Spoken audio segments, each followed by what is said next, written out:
오마주 다 잘 보셨을 것 같은데요. 작년 도쿄영화제에서 이제 프리미어 됐고 지금 보신 게 이제 한국에서 처음으로 상영이 된 것이었고요. 오늘 영특한 클래스는 이제 1시간 정도 진행이 될 텐데 신성 감독 모시고 방금 보신 오마주하고 아까 말씀하신 오마주 신수환 그리고 여성 감독이라는 주제의 이제 특별전과 관련된 이야기를 하게 될 것 같습니다.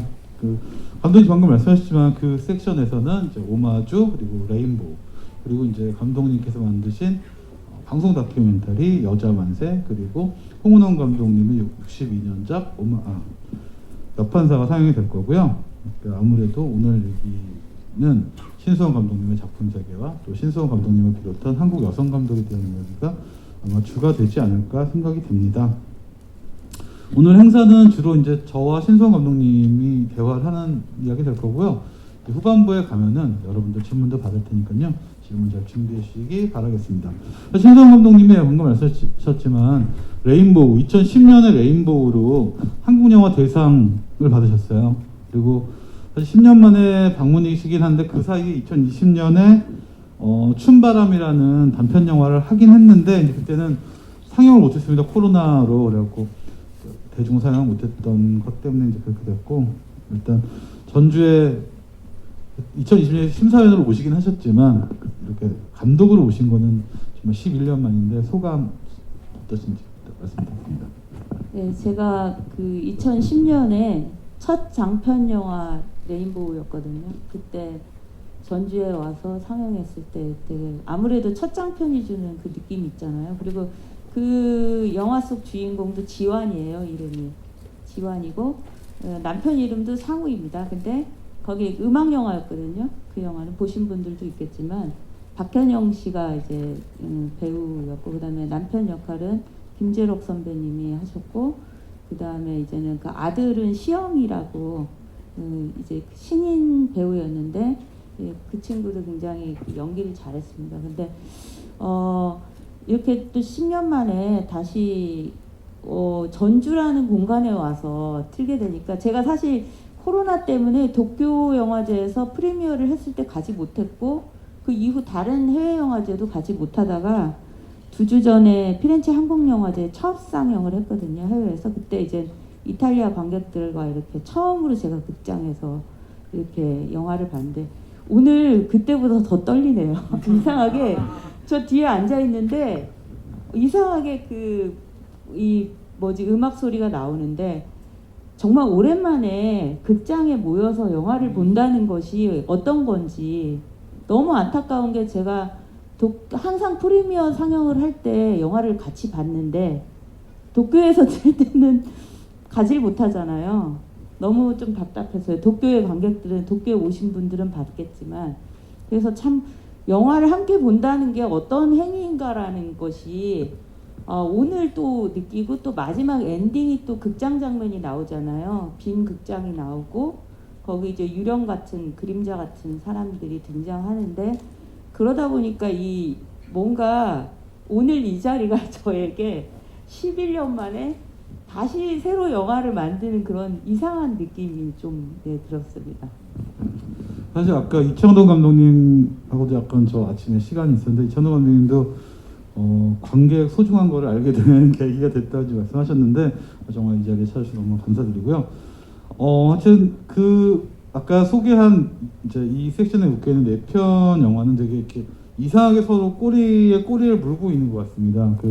지금 오마주는 이제 중경 감독이 그런 과거 60년대 영화 만들었던 어떤 감독과 이렇게 만나게 된다는 거고, 레인보우는 이 지금 감독이 어떻게 데뷔를 했나를 그리는 영화이고, 여자 만세는 바로 그 오마주를 만든 이제 여기서는 홍재원 감독이라고 했지만 홍은원 감독님에 대한 얘기가 담겨 있고 또 이제 홍은원 감독의 옆에서는 그 원본이 되는 건데 어떻게 보면 감독님이 한 10여 년 전부터 지금의 빅픽처를 미리 그려놓으신 게 아닌가 그런 생각이 들거든요. 이런 빅픽처가 된 이유는 뭔가요? 빅픽처 하니까 되게 거창해 보이는데요. 2010년에 레인보우를 만들고 나서 그 영화를 보신 분들 중에 이제 MBC에 그 프로듀서 하시는 분, MBC 쪽에서 다큐 타임이라는 50주년 창사 특집으로 영화 감독들 5명을 데리고 그 다큐를 만드는 프로젝트가 있었어요. 거기에 레인보우를 보시고 와서 참여해달라라는 요청이 있었고, 그때 이제는 그 여자 만세를 기획하게 됐어요. 그때 컨셉을 잡은 게 3명의 그 여자들이 이렇게 카메라를 가진 3명의 여자들에 대해서 만들어보자 이런 생각이 있어서 이제 첫 번째 그 3개의 섹션으로 나눠져 있거든요. 첫 번째가 이제 그 노윤환이라는 그 드러머인데, 그 제 레인보우에 인디 보신 분들은 거기 인디 밴드 드러머가 나와요. 실제 제가 레인보우 만들기 전에 취재했던 친구들이었거든요. 그래서 그 친구에게 그냥 제가 강제로 거의 다큐를 찍으려고 캠코더를 줍니다. 그래서 너 셀카 한번 찍어봐라 이렇게 제안을 하고, 그 다음에 두 번째는 제가 레인보우 때 부산에서 그 주부이자 그 마트에서 일하시는 그 김도연 씨라는 그 관객분을 만났는데, 그 되게 다큐를 찍고 싶다, 자기 가정주부로 살고 있지만 그런 마음이 있었는데 캠코더가 없다. 그래서 제가 그때 그 캠코더를 빌려준 적이 있어요. 그래서 근데 정말 그 딸에 대한 다큐를 찍어서 저한테 CD를 구워서 보내셨더라고요. 근데 그게 너무 재밌었어요. 재밌었는데 그런 기억들을 가지고 이제 다큐 구성을 하면서 그럼 3번째 카메라를 쥔 여성은 누구냐라고 했을 때 이제 그 자료 조사를 하면서 저도 사실 너무 무식한 게, 저기 이제 여성영화제 그 변재란 교수님 와 계시지만 이미 그 서울국제 여성영화제에서 박남욱 감독님에 관한 다큐멘터리가 제작이 됐었는데 전 그걸 모르고 있었어요. 제가 여성 감독임에도 불구하고 부끄럽게도 모르고 있었고, 자료조사를 하면서 알게 됐어요. 60년대에 활동하던 첫 번째 여성 감독이 있었다. 박남욱 감독님이신데 그분은 정말 미망인이라는 작품을 찍기 위해서 그 50년대 작품이죠. 그렇죠? 네. 그 아기를 업고서 촬영을 하셨어요. 돈이 없어서. 그게 굉장히 충격적이었고, 그 다음에 두 번째 여성 감독을 조사하다 보니까 홍은원 감독님이 나오는데 세 편이나 찍었고 오랫동안 조감독 생활, 스크립터 생활을 했는데 그 필름이 하나도 남아있지 않다는 게 너무 신기했어요. 그래서 자료 조사를 하면서 제가 그 홍은원 감독님을 중심으로 카메라를 든 3번째 섹션의 여성에 대해서 다뤄보자 해서 이렇게 해서 그 여자 만세라는 다큐를 40분 정도로 완성했는데, 그때 사실 구상했습니다. 이 프로젝트를 구상했었어요. 그때 빅픽처라긴 거창하지만 이걸 하면 이게 그냥 다큐로만은 되게 아깝다. 나중에 언젠가 극영화로 만들고 싶다라는 생각을 했습니다. 근데 굉장히 좀 제가 보기에는 시대도 다뤄야 되고 방대한 프로젝트라 사실 빅픽처를 그릴 수 없는 상황에 막연하게 생각만 하고 있다가 젊은이의 앙지 그 후반 작업하면서 제가 약간 영화를 찍으면서 좀 뭔가 지쳐 있을 무렵에 이 프로젝트를 쓰고 싶더라고요. 그래서 이제 오마주 시나리오를 쓰기 시작했습니다. 그러면 결국 이거는 여자 만세의 후일담과 그때 여자 만세 후일담이나 레인보우의 후일담과 여자 만세 그 홍은원 감독의 에피소드가 결합이 된 건데, 그런 결합은 어떻게 생각하시는 건가요? 그러니까 그 사실은 제가 그 여자 만세 다큐를 하면서 그 50년대 그 60년대 이렇게 그 여성들의 삶 이런 것들을 그 취재를 했는데, 그때 너무 많은 것들이 있었더라고요. 우리가 모르는 것들이. 그래서 굉장히 흥미로웠고, 근데 그것을 구현을 하기에는 시대물을 만들기엔 너무 어려운 프로젝트였어요. 투자를 하지도 않을 것 같았고, 그런 거였기 때문에 결국 근데 제가 시도를 하게 된 거는, 제가 그 다큐멘터리 찍을 때는 여기 에피소드처럼 옆판사 프린트가 없었습니다. 근데 그게 발견됐다는 얘기를, 그 발견이 아니라 어떤 분이 영상자료원에 기증했다는 얘기를 듣고 몇 년 전에 들었어요. 그리고 이거 이젠 영화로 만들 수 있겠다. 옆판사 장면이 들어가는 영화를 각각 가능하겠다라고 해서 더 이젠 좀 뭔가 시도해 볼 만한 생각을 갖게 됐습니다. 근데 결국에는 또 이렇게 레인보우에 이어서 여성 감독의 그 중심 시선으로 이거를 바라보게 되는데 그런 레인보우랑 중첩되는 구성을 하시는 이유는 뭔가요? 그렇게 한 이유는 아무래도 제가 그 영화 여기서는 뭐 극 중에서는 영화 뭐 3편 만든 여성 감독이라고 나오죠. 사실은 이 작품이 6번째 작품인데 한 10년을 좀 끊임없이 좀 달려왔었던 것 같아요. 근데 약간 뭐라고 해야 되나 좀 지치는 것도 있고 심적으로 그런 상황에서 아 내가 이렇게 정말 너무 앞만 보고 달려온 거 아닌가 이런 마음에서 좀 약간 멈추면서 뭔가 다른 이야기를 쓰고 싶다는 그런 생각을 하면서 아무래도 그 지환이라는 이름으로 출발하는 게 좋겠다라고 생각해서 이제는 그 이름을 그냥 갖고 왔습니다. 레인보우에서 가져오고 그러다 보니까 아무래도 원래는 영화 감독 아닌 설정으로 가볼까도 생각했는데 아무래도 제가 이 영화 감독 설정을 하니까 저의 이거를 어느 정도는 드러내면서 또 제 모습이 아닌 새로운 또 지환을 또 캐릭터를 만들면서 좀 오히려 그러면서 그 홍은원 감독의 이야기라든지 이런 여판사를 접근하는 것이 훨씬 더 진정성이 있지 않나 그런 생각을 했습니다. 사실 레인보우는 감독님의 자전적인 얘기가 어느 정도 담겨 있다고 들었습니다. 근데 레인보우를 보신 분은 아시겠지만 그 감독이 되기 위해서 어느 날 결심을 하고 그냥 갑자기 직장 생활을 때려친 다음에 5년 만에 이제 첫 영화를 만드는 어떤 감독의 얘기인데요. 그게 실제로 감독님의 얘기랑 어느 정도 닮아 있는 건가요? 그 레인보우는 사실 되게 코믹하게 만들고 싶었고 또 제가 음악 영화를 오랫동안 준비하다 계속 엎어져서 음악 영화를 한번 만들고 싶은 그 욕구가 반영된 거라 그 음악에 관련된 뭐 이런 것들은 사실 페이크 창작이고 옆방 감독도 뭐 사실 그런 인물이 제 옆에 뭐 그런 희화스러운 분들이 있지는 않았고요. 약간 코믹하게 이렇게 포장한 부분들이 있고 어느 정도는 근데 제가 이제 느꼈던 것들, 그러니까 신인 감독으로 이렇게 지내기가 굉장히 여러 가지 어려움들이 있잖아요. 자기가 본인 스스로도 제가 나중에 그 영화를 찍으면서 아 내가 혹시 준비가 되지 않았었던 건 아닌가 막 이런 생각도 하게 되고 여러 가지 만감이 교차했었던 작품인데 아무래도 뭐 수치로 물어보면은 뭐 3분의 1 정도? 예, 3분의 1 정도는 저의 자전적인 부분이 반영되었던 것 같습니다.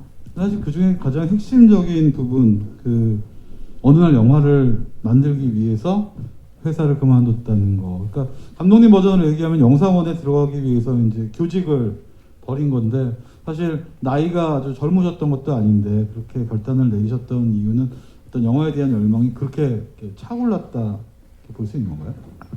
그게 약간 팩트가 다른 게 그 영상원은 휴직을 하고 들어갔고요. 복직하는 시점에서 너무 영화가 하고 싶어서 그만뒀습니다. 결국. 뭐 후회를 한 번도 안 하시지는 않으셨을 것 같아요. 예, 저는 그 후회 안 했다고 생각했는데 옛날 일기장 제가 요즘은 일기 안 쓴 지 오래됐는데 그 당시에 썼더라고요. 근데 그 레인보우 찍기 전에 되게 후회한 적이 많더라고요. 일기장 보니까 뭐 있더라고요. 그래서 레인보우 만드는데 실제로 5년 정도를 걸리셨던 거죠. 5년이라기보다는 7년 걸렸습니다. 네, 7년. 근데 그때 이제 어쨌든 여성 감독으로서 데뷔하기 얼마나 어렵다라는 거를 체감을 하셨을 것 같고 그게 레인보우에 어느 정도 반영이 됐다고 보이는데요. 그 지나고 보면 제가 그 뭔가 좀 그 운도 따라야 되지만 영화를 만드는데 운도 따라야 되지만 사실 실력도 중요한데 제가 레인보우 때 저를 돌이켜 보면은 저의 되게 부족한 면도 되게 많았던 것 같고요. 그리고 제가 무엇을 좋아하는지를 잘 몰랐었던 것 같아요. 예, 그게 가장 그리고 무엇을 잘할 수 있는지, 그게 제가 잘 몰랐던 것들. 그래서 그 좀 실수도 많이 했던 것 같고, 이걸 잡아서 이 작품을 아닌 것 같으면은, 그때 선배들이 그랬거든요. 이거만 붙들고 3년 4년 있지 마라. 이거 안 되면 1년 동안 안 되면 딴 거 해라. 이랬는데 그 말이 들어오질 않았어요. 그래서 한 작품을 제가 3년을 붙들고 3, 4년을 붙들고 있었는데, 그런 것들이 사실 오히려 레인보우 시나리오를 쓰면서 이런 건가? 뭐 저를 오히려 다시 돌아보게 만드는 그런 것도 있고, 아무래도 또 지금은 그래도 되게 멋진 신인 여성 감독님들이 많이 나와줘서 되게 좋은데, 그 당시에는 사실 여성 감독님들이 이렇게 장편 영화로 데뷔한 감독님들이 별로 없었거든요. 그러니까 아무래도 심적으로 좀 그런 것도 있지만, 또 실제로 여기 나온 거는 제가 겪었던 일이에요. 제가 어떤 분을 만났는데 그런 말씀을 정말 하시더라고요. 아니, 가정주부인데, 아줌마인데 무슨 영화를 찍냐. 그러니까 시나리오는 써도 될 것 같다. 하지만 무슨 아줌마가 영화 감독을 하냐. 약간 그런 인식들도 실제로 좀 있었고, 그건 저뿐만 아니라 다른 여성 감독님들이 좀 느끼는 지점들도 있었던 것 같아요. 있었을 것 같아요. 그게 불과 10여 년 전 얘기면 어쨌든 21세기 얘기인데 21세기에도 이런 일이 벌어지고 있다는. 감독님이 사실 어떻게 보면 6번째 영화를 만드셨고, 또 임순혁 감독님과 함께 가장 많이 현재까지 현직으로서는 가장 영화를 많이 만드신 여성 감독님인데, 하여튼 이런 분들께서 먼저 이렇게 어려운 상황을 치고 나갔기 때문에 지금 그래도 여성 감독님들이 조금 더 원활한 환경 속에서 영화를 만들고 있는 게 아닌가 싶습니다. 레인보우는 보신 분이 아시겠고 감독님도 얘기하시지만 굉장히 밝고 경쾌한 이야기였는데, 또 그 이후에 만들어진 명왕성, 마돈나, 유리정원, 그다음에 젊은이 양지까지 현실을 반영하는, 어떻게 보면 되게 무겁고 우울하고 리얼리즘 계열의 영화였던 것 같아요. 근데 다시 이제 이렇게, 사실 오마주도 굉장히 진지한 이야기를 담고 있지만 어떤 정조 자체는 레인보우와 같은 조금은 가벼운 이야기인 것 같은데, 좀 그렇게 가볍고 싶으신 게 있었나 봐요. 예, 그게 있었던 것 같아요. 그러니까 제가 사실 레인보우 만들고 명왕성을 만드니까 레인보우를 좋아했던 분들이 저를 불편해하는 분들도 계시고 그랬어요. 예, 그랬는데 또 보면은 사실 명왕성이나 보면은 어느 순간에는 약간 되게 코믹한 이런 아주 적지만, 사실 마돈나도 원래 첫 번째 편집본에는 약간 그런 위트 있는 그런 장면들도 있었어요. 근데 그런 게 어울리지 않아서 이제 걷어냈었는데, 제 안에 약간 그런 본능적인 것, 그러니까 그 사람한테 음지와 양지가 있듯이 저도 약간 그런 것들이 있었던 것 같고, 제가 이제 젊은이 양지를 찍고 나서 굉장히 어두운 영화를 찍은 다음에 이제 뭐랄까, 그거 후반 작업을 하면서 이거를 구상했거든요. 약간 좀 밝은 거를 끄집어내보고 싶은 이런 마음들도 좀 있었던 것 같아요. 이 영화는 이제 현재 시점에 지완, 오마주 얘기인데요. 지완이 홍재원 감독으로 나오지만, 그다음에 이옥희 선생님이라고 나오지만 사실은 김영희 선생님이죠. 편집 기사님을 만나면서 이제 시공간을 뛰어넘어 이렇게 하나가 되는 그런 이야기라고 할 수 있는데요. 어쨌든 이렇게 여성 감독의 역사를 되찾아주는 것, 여성 스태프의 역사를 되찾아주는 것은 어떤 의미가 있다고 생각하십니까? 예, 저도 사실은 제가 여성 감독으로 데뷔를 하고 그 안에 뭔가 그런 일들도 있었지만, 취재를 여자 만세 때문에 취재를 하면서 정말 내가 몰랐던 이 세계와, 그리고 그때 박남욱 감독님은 미국에 계셨고 그래서 뵙지를 못했고 따님하고 소통을 했어요.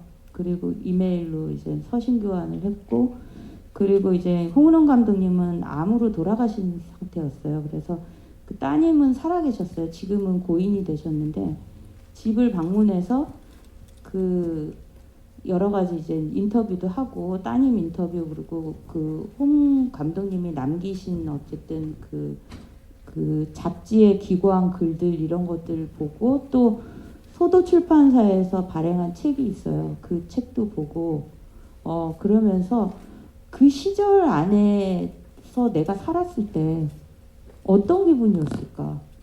어떻게 이렇게 나는 살 수 있을까?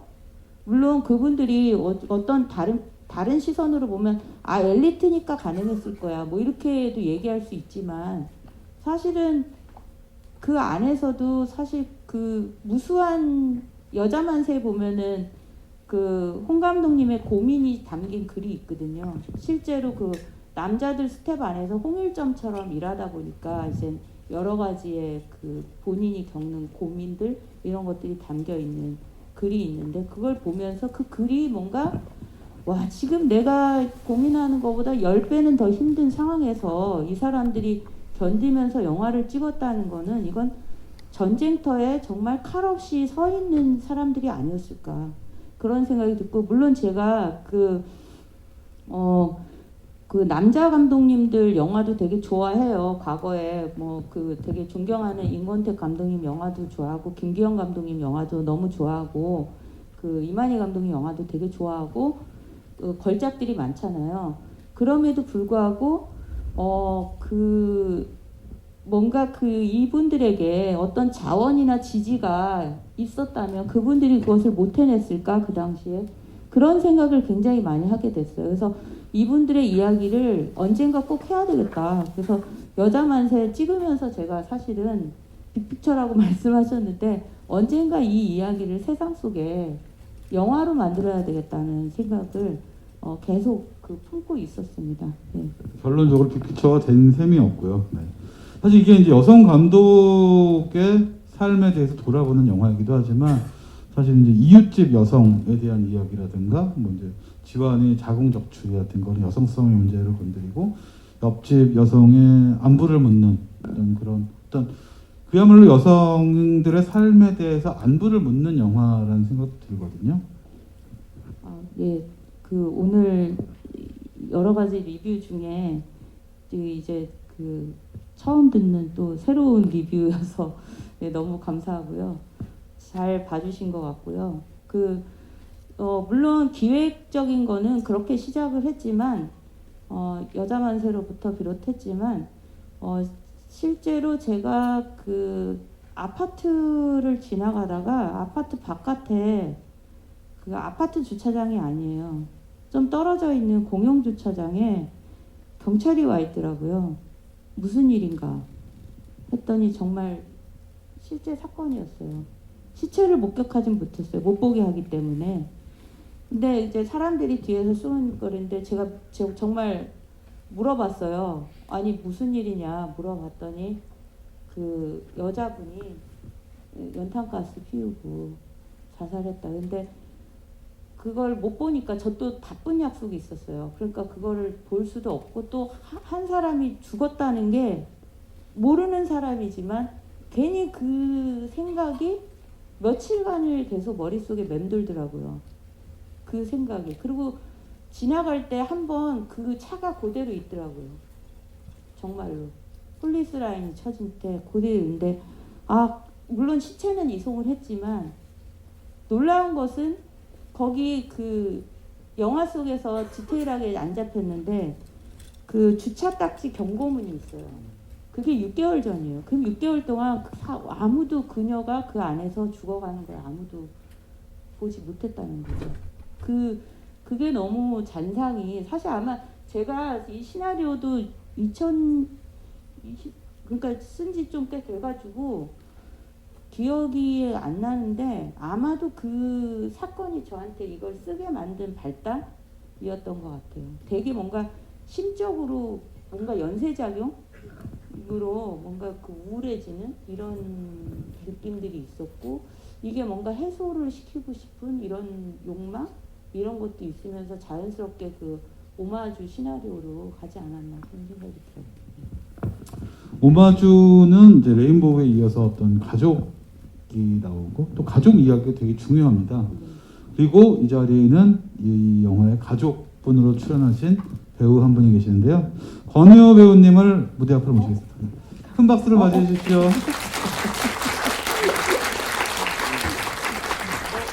땡겨 앉을까요? 깜짝 게스트가 되셨는데요. 일단 권혜호 배우님 인사 먼저. 네, 안녕하세요. 반갑습니다. 권혜호입니다. 뭐 잘 아시다시피 오늘 이 오마주 상영이 국내에서 첫 프리미어이기 때문에 첫 상영이었기 때문에 저 역시 이 영화를 처음 봤습니다. 우리가 작년에 찍고 2020년이었어요. 그게 요즘 세월 가는 걸 모른다니까. 예, 가끔은 이렇게 보험 타는 느낌이 들 때가 있어요. 예, 이렇게 특히나 최근에 그 코로나 때문에 아시겠지만 그 큰 작품들이 많이 지금 밀려 있는 과정이어서 어떤 영화들은 뭐 3년 가까이 지금 개봉을 대기하고 있는데 그럴 때 잊어버리고 있습니다. 예, 그러면 이제 어느 순간 보험 타듯이 아, 내가 3년 전에 젊었구나. 뭐 네, 오늘도 저도 즐겁게 봤습니다. 네, 네, 축하드립니다. 권혜호 배우님은 어떻게 출연하시게 되셨나요? 시나리오 보시고. 아니요, 저기 사실 좀 복잡하지 않지 인연이 있는데요. 그냥 이렇게 그보다도 저한테는 이정은이라는 배우랑 하고 싶었어요. 예, 뭐 아까 낮에 대담도 잠깐 했었는데 저하고는 대학 선후배 사이고 제가 이제 군대 갔다 왔더니 어느 날 들어온 88학번 새내기 아주 어린애. 네. 그때 그렇게 만나서 같이 대학을 3년 같이 다녔습니다. 같이 연극을 하고. 그리고 대학 졸업 이후에 제가 30년 넘게 같이 뭔가를 해볼 기회는 없었어요. 근데 30년 만에 그래 정훈이가 하는 일이라면 또 신감독니까에도 인연도 있는 거고 서로가 재밌는 작업 같아서 했는데요. 재밌었습니다. 그래서 정은이 씨에 대해서는 뭐 사실 오늘 이 자리에 정은 씨가 와야 되는데 그냥 어릴 때 기억이 나는 건 딱 군대 갔다 와서 그 친구를 처음 보는 순간 쟤 뭔데 저렇게 잘해? 네, 그냥 원래 잘했던 친구예요. 네. 네, 갑자기 내가 왜 이 얘기 왜 했죠? 네. 네. 정은 씨랑 30년 만에 해보고 싶었었어요. 네, 그래서 오랜만에 그냥 이렇게.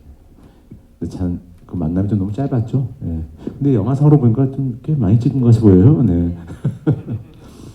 아시겠지만 이게 독립 영화니까 예, 예산 규모도 그렇고 굉장히 빠듯한 일정 속에 촬영을 했기 때문에요. 예.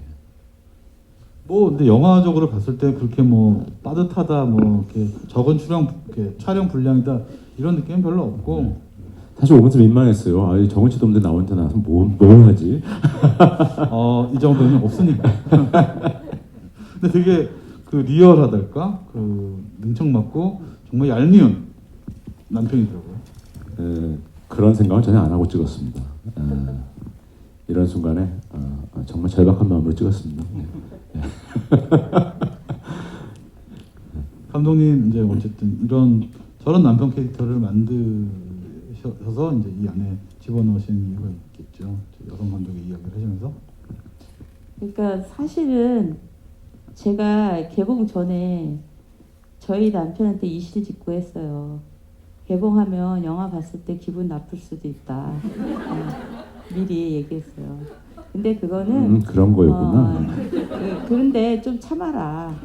그래야 잘 된다 영화가. 네. 그랬더니 뭐 각오하고 있겠다 그러더라고요. 각오하고 있겠다 그랬는데 사실은 옛날에 약간 저렇게 막 그 집안일로 많이 티격태격 이 사실 우리들의 일상이잖아요. 사실 일상이고 그런데 근데 그걸 하도 하다 보니까 이제는 뭐 제가 이제 촬영하러 가거나 영화제 가면은 집 비우잖아요. 지금 여기 전주에 일주일 와 있는데 오기 전에 전주 간다. 알았어. 그리고 이제 그 사이에 뭐 어쨌든 뭐 설거지 지금은 사실 어쩔 수 없이 이제 집안일을 하죠. 그러니까 돌아가면은 제가 하는 어떤 그런 상황. 그래서 그리고 이제는 쉐어를 하는 좀 이 서로 그 뭐라고 해야 되나 그 싸움을 많이 하면 좋더라고요. 싸움을 많이 하면 뭔가 그 살다 싸움을 잘하면 좋다는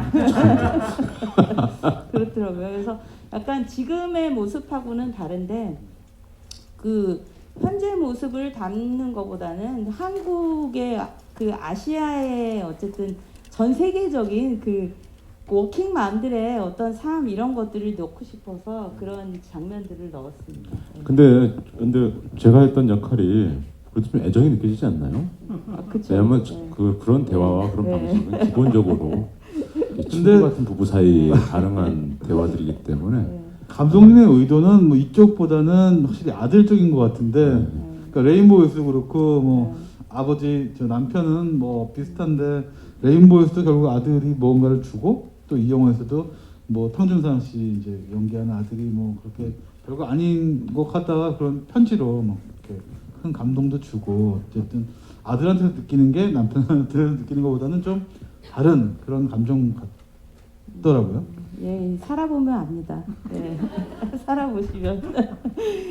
근데 어쨌든 그 해오 선배님이 워낙 능청스럽게 잘해주셔가지고 뭔가 그 시나리오 쓸 때는 좀 재밌게 만들려고 한 부분이 있었어요.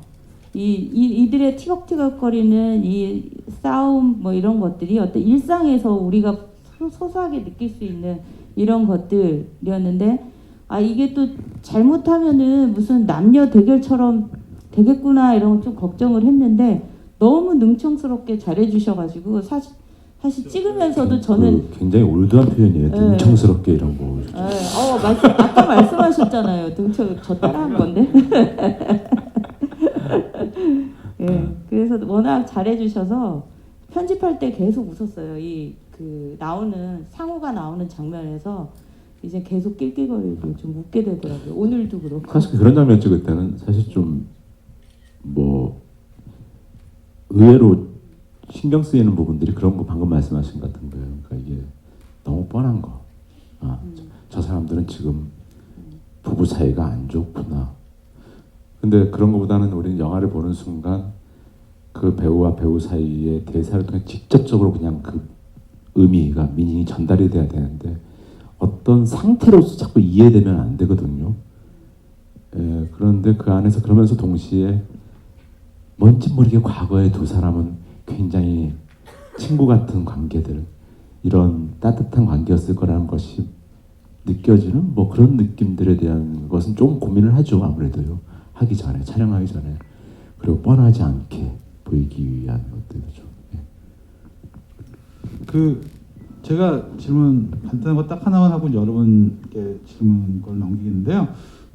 이제 이 영화에 김호정 배우님이 나오시는데 홍재원 감독님으로 사실 김호정 배우님은 전작인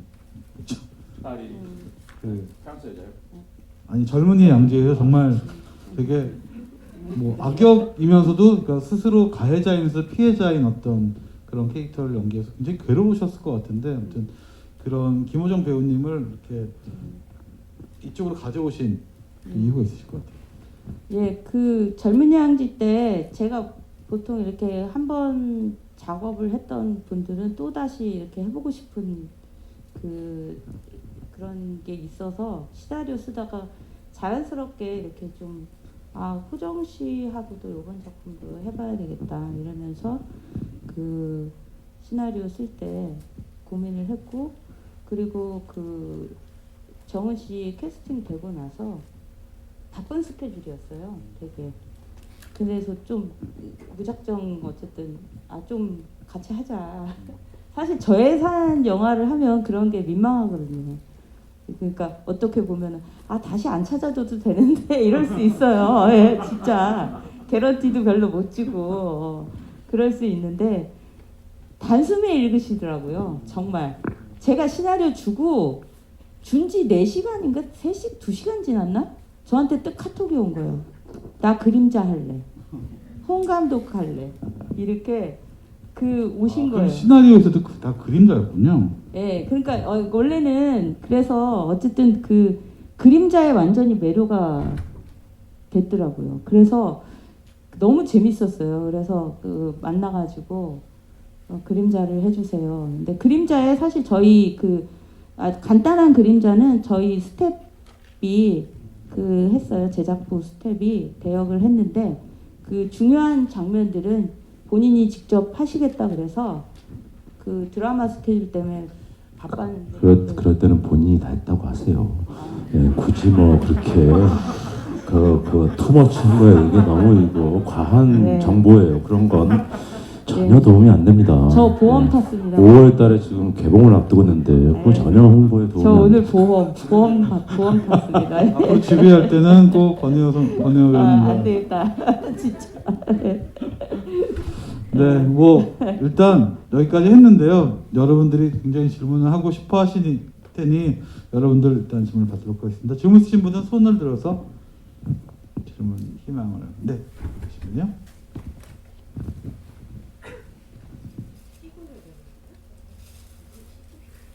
네, 아무래도 이제 위생 때문에 덩어리 장갑도 있고. 아, 네, 예, 예. 감독님 영화 너무 잘 봤어요. 네, 그림자 얘기를 하셔가지고 그래서 영화에 있어서 그림자가 굉장히 인상적이었거든요. 빨래 넣을 때 이제 빨래 걷을 때 이정훈 배우님이랑 그리고 또 이제 편집 기사였던 두 분이 이제 그림자가 또 굉장히 인상적이었고 이불청 같은 빨래 이불청이 나중에 스크린이 또 되잖아요. 그런 모티브도 굉장히 연결돼서 인상적이었고 또 이제 영화관에서 차들이 이렇게 지나가는 영화관 외부에서 차들이 지나가는 그런 빛들이 이렇게 스크린에 이렇게 비춰지는 거. 그래서 영화관의 공간도 굉장히 인상적이었습니다. 그래서 그림자를 모티브로 삼아서 이렇게 시나리오를 작성하신 것 같고요. 그래서 그 부분에 대해서 좀 더 얘기해 주시고 그리고 영화관 원주에 있는 아카데미 극장인가요? 네. 네, 영화관을 어떻게 발견하셔가지고 지금은 어떻게 돼 있는지도 좀 얘기해 주시면 좋겠습니다. 네. 네, 감사합니다. 네. 우선 감사드리고요. 그림자는 어쨌든 홍 감독의 유령으로 생각을 했어요. 그래서 처음에는 이제 그림자와 실제 인물이 나타나는 게 어떨까 하다가 그림자가 더 좋더라고요. 그러니까 가끔씩 이제 여러분도 그럴지 모르겠지만 이렇게 지나가다가 자기 땅바닥에 비춰진 그림자를 보면은 그것도 어쨌든 저의 분신이잖아요. 빛에 의해서 만들어진 존재인데 그래서 옛날부터 뭔가 그림자를 가지고 영화를 한번 해볼까 이런 생각을 한 적이 있었는데 요번에 딱 쓸 때부터 이제 그걸 넣었는데 과거 여기 영화 제목도 유령인간이잖아요. 실패한 영화 제목도 유령인간인데 유령 같은 어쨌든 존재고 과거에 죽었지만 영혼은 남아있는데 그게 귀신이 아니라 나의 그림자로 남아있으면 어떨까 약간 그런 생각을 했어요. 그래서 지환의 그림자로 홍 감독이 어느 날 모자를 쓰고 나타나는 이런 설정을 하자 그러면서 계속 그거를 좀 연출적으로 어떻게 나갈까를 고민하다가 나중에 이제는 이불 호청을 생각한 게 사실 지금은 그렇게 안 하잖아요. 근데 편집 기사님은 실제 제가 만난 편집 기사님은 그렇게 호청 가지고 뭐 그러지는 않으셨는데 이제는 그런 상상을 했어요. 옛날 어머니들이 그렇게 했잖아요. 호청 빨고 이불 개고 그래서 거기에 그림자 두 사람 인물을 싣고 그게 나중에 스크린이 되면 좋겠다. 그러니까 여자들에게 굉장히 익숙한 살림의 흔적들이잖아요.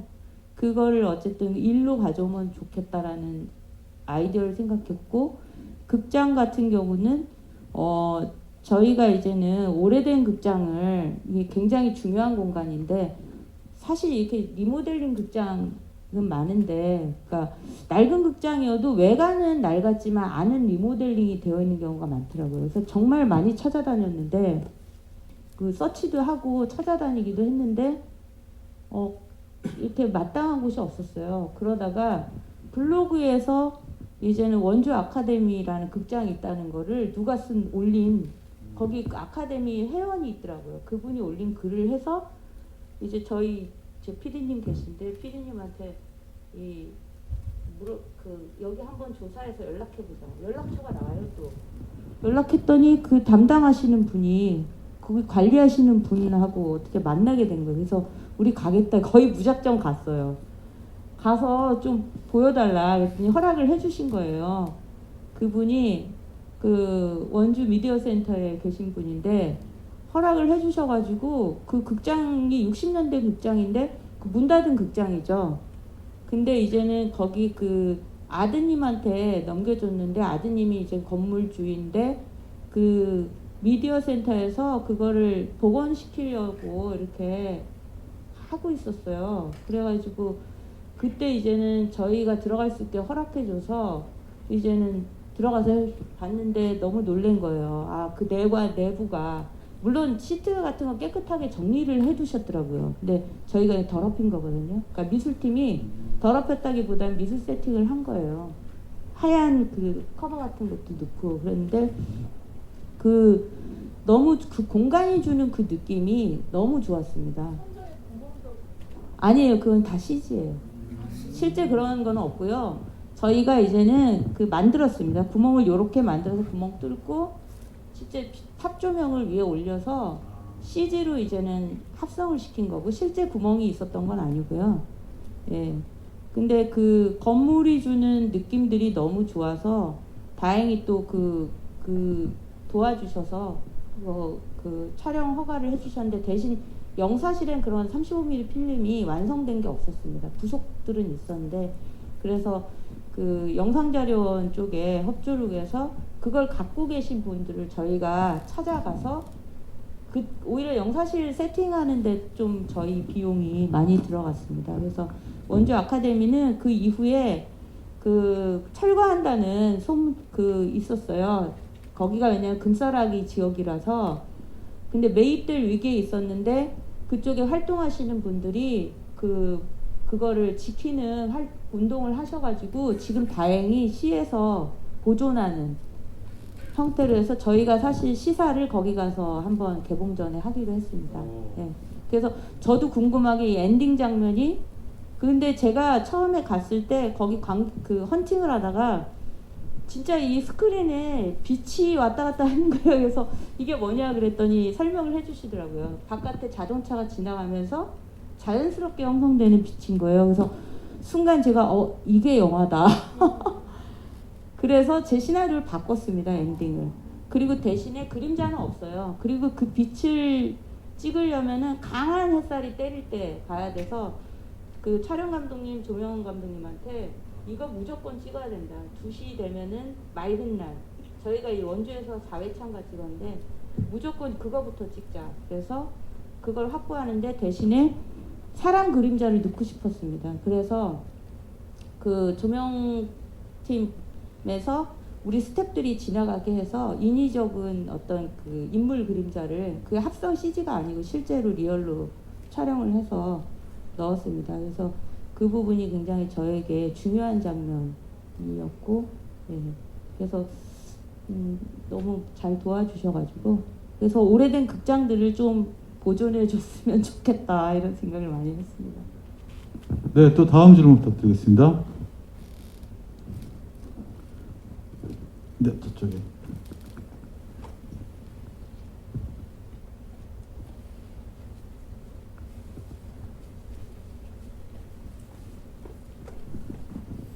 저는 이제 보면서 그 당시에 여자 감독들이 많이 없었을 텐데 거기 주변 인물들이 그 감독들을 다 기억 못하는 상황들이 많았잖아요.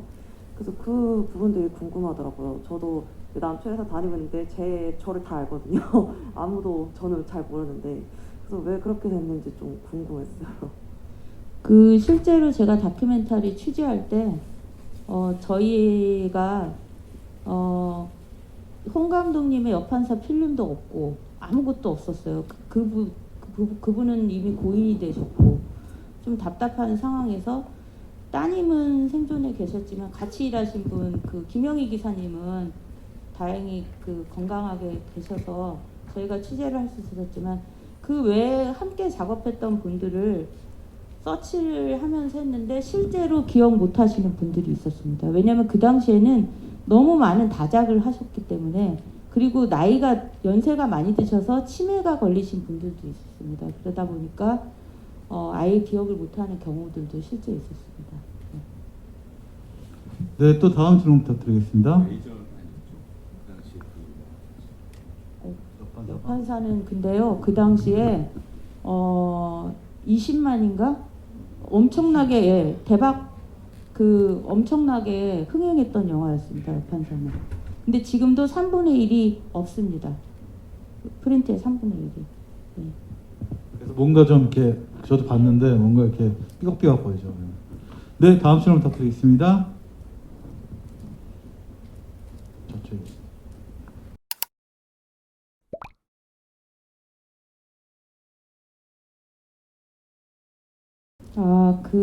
저도 이제 가족의 사생활이 있기 때문에 실제 전공이 아닙니다. 예. 그래서 일부러 바꿨습니다. 영화에서 바꿨고, 예. 근데 이제는 가끔씩 좀 돈 버는 영화 좀 했으면 좋겠다 이런 말은 합니다. 예. 그래서 그런 그 부분들을 반영했고 이제 많이 비틀었죠, 가족들을.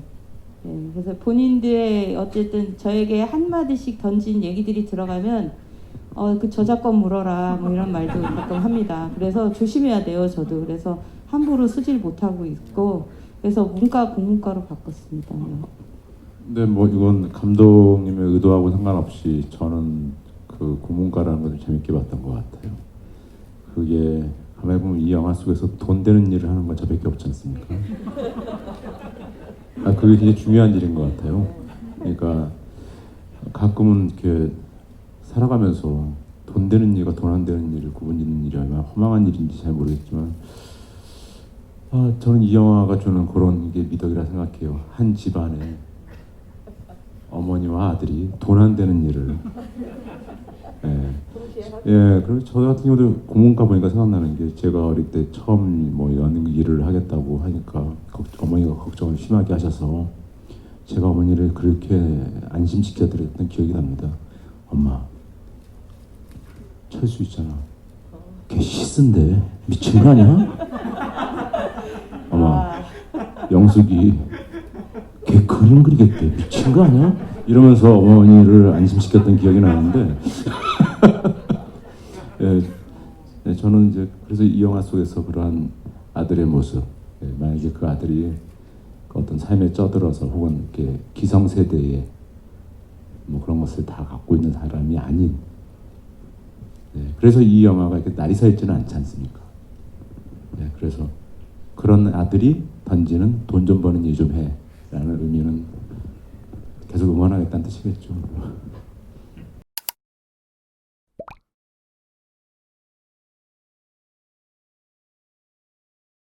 친구 아니면은 연인인가 그랬는데 어머니와 아들과 정말 특별한 보험을 갖고 우선 제가 의식적으로 여성연대 영화를 만들겠다, 뭐 남성연대 뭐 이런 거를 생각하고 하지 않았습니다. 제가 아무래도 여자다 보니까 자연스럽게 여성의 이야기를 하게 되고 그렇게 된 것 같고, 그래서 여기 나오는 저는 아들과 뭐 상우가 적이라고 생각하지 않고요. 사랑하는 존재들, 같이 더불어 살아가는 그 가족으로 그리고 싶었고, 간혹 이 영화를 시나리오를 본 분들이 보람이 얄밉다, 제 남자의 너무 요즘 이대남 같다 막 이런 얘기도 할 수 있을 것 같더라고요. 근데 저는 그렇게 생각 안 하고요.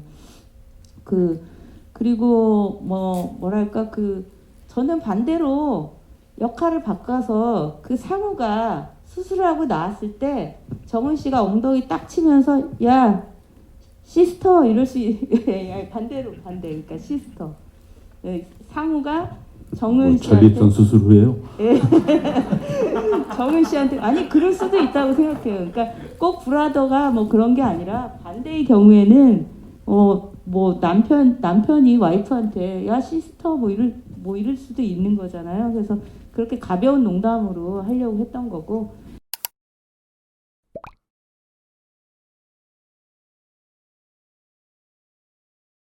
그 다음에 영화를 왜 만들게 되었냐는 제가 보기에는 1시간 동안 얘기를 궁극의 질문입니다. 나눠야 될 것 같은데 어떡하죠? 네. 근데 뭐 이를테면 감독님이 정말 나는 이 영화를 만들어야 돼라고 네. 빵 하고 쳐준 어떤 영화 또는 영화들이 있나요? 빵 하고 쳐준 영화는 글쎄요 누가 그러더라고요. 이 오마주 자기 복제 아니냐, 자기 복제 영화. 네, 레인보우. 네, 레인보우를 보시면 혹시 보셨나요? 레인보우를 보시면은 거기에 답이 있을 수도 있을 것 같습니다. 10년 전에 저의 그 질문이 저 스스로 내가 왜 영화를 만들어야 하지? 그 질문이 레인보우에 있으니까 레인보우에 내일 하나요? 내일 죄송합니다. 이번에 또 전주 영화제에서 2번의 상영 기회가 있으니까 한번 보시면 좋을 것 같습니다. 이렇게. 네, 다시 한번 말씀드리지만 레인보우 많이 봐주시기 바라고요. 여자 만세나 나쁜사도 또 기회가 있습니다. 봐주시기 바라고요. 이제 마지막 질문 하나 받을 수밖에 없을 것 같습니다. 마지막 질문 해주실 분은 손 들어주십시오.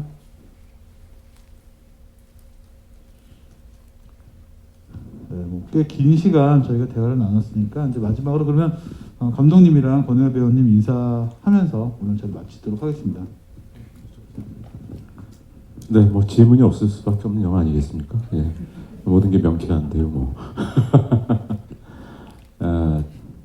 오랜만에 따뜻한 영화 본 것 같습니다. 그리고 저는 개인적으로 제가 제일 좋아하는 영화는 어떤 지역 이런 것들이 많이 보이는 영화를 되게 좋아하거든요. 그래서 제가 취미가 있다면 그 집에서 각종 그 VOD 같은 데서 무료 클래식 누르면은 1960년대, 50년대 한국 영화들 그럼 거기서 서울의 어느 지역을 찾아보는 그런 것을 굉장히 즐기고 있는데 그런 기록으로서도 또 이 영화가 주는 의미가 많을 것 같고요. 저는 굉장히 따뜻한 영화로 기억될 것 같습니다. 중요한 건 5월 달에 개봉을 합니다. 예, 참 그 지환이의 3번째 영화 꼴이 안 나기 위해서는 네, 여러분들이 많이 관심 부탁드리겠습니다. 네, 감사합니다.